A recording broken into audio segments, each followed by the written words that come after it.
और देशवासियों को पता होगा, शायद नहीं होगा, 1962 में जब चाइना ने भारत पर आक्रमण किया, तभी हमारा जादू गांव को खाली करवा दिया गया था। ये हमारे 2 गांव खाली कर दिए गए थे।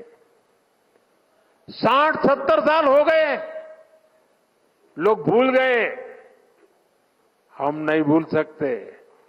हमने उन 2 गांवों को फिर से बसाने का अभियान चलाया है और बहुत बड़ा टूरिस्ट डेस्टिनेशन बनाने की दिशा में हम आगे बढ़ रहे हैं। और इसी का परिणाम है कि उत्तराखंड में पर्यटकों की संख्या इस 1 दशक में तेजी से बढ़ी है। 2014 से पहले 4 धाम यात्रा पर हर साल औसतन 18 लाख यात्री आते थे। अब हर साल लगभग 50 लाख तीर्थ यात्री आने लगे हैं। इस साल के बजट में 50 टूरिस्ट डेस्टिनेशंस को विकसित करने का प्रावधान किया गया है। इन डेस्टिनेशंस पर होटलों को इंफ्रास्ट्रक्चर का दर्जा दिया जाएगा। इससे पर्यटकों के लिए सुविधाएं बढ़ेगी और स्थानीय रोजगार को भी बढ़ावा मिलेगा। साथियों, हमारा प्रयास है उत्तराखंड के बॉर्डर वाले इलाकों को भी पर्यटन का विशेष लाभ मिले। पहले सीमावर्ती गांवों को आखिरी गांव कहा जाता था। हमने ये सोच बदल दी। हमने कहा ये आखिरी गांव नहीं है, ये हमारे प्रथम गांव है। उनके विकास के लिए वाइब्रेंट विलेज प्रोग्राम शुरू किया। इस क्षेत्र के भी 10 गांव इस योजना में शामिल किए गए हैं और मुझे बताया गया उस गांव से भी कुछ बंधु आज यहां हमारे सामने मौजूद है। नेलांग और जादू गांव, जिसका मैंने वर्णन किया 62 में क्या हुआ था, फिर से बसाने का काम शुरू किया गया है। आज यहां से जादूंग के लिए मैंने अभी अभी बाइक रैली को रवाना किया। हमने होम स्टे बनाने वालों को मुद्रा योजना का लाभ देने का ऐलान किया है। उत्तराखंड सरकार भी राज्य में होम स्टे को बढ़ावा देने में जुटी है। जो गांव इतने दशकों तक इंफ्रास्ट्रक्चर से वंचित रहे, वहां नए होम स्टे खुलने से पर्यटन बढ़ रहा है, लोगों की आय बढ़ रही है। साथियों, आज मैं देवभूमि से देश के पूरब, पश्चिम, उत्तर, दक्षिण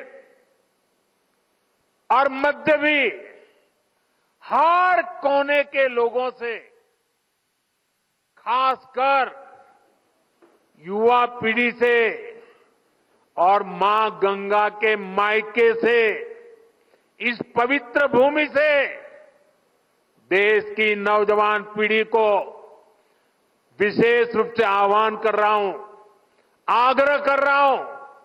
साथियों, सर्दियों में देश के बड़े हिस्से में जब कोहरा होता है, सूर्यदेव के दर्शन नहीं होते, तब पहाड़ों पर धूप का आनंद मिल रहा होता है। ये एक स्पेशल इवेंट बन सकता है। और गढ़वाली में से क्या कहेंगे?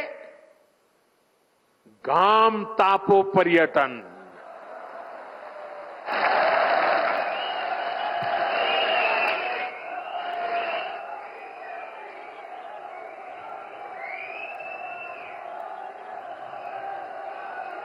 सही है ना? गाम टापो पर्यटन। इसके लिए देश के कोने कोने से लोग उत्तराखंड जरूर आए। खासकर हमारे कॉरपोरेट वर्ल्ड के साथी वे विंटर टूरिज्म का हिस्सा बने। मीटिंग्स करनी हो, कॉन्फ्रेंसेस करनी हो, एग्जीबिशंस करने हो, तो विंटर का समय और देवभूमि, इससे होनहार कोई जगह नहीं हो सकती है।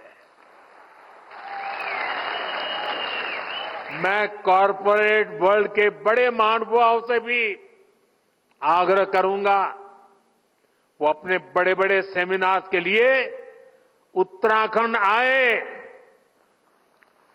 माइस सेक्टर को एक्सप्लोर करें।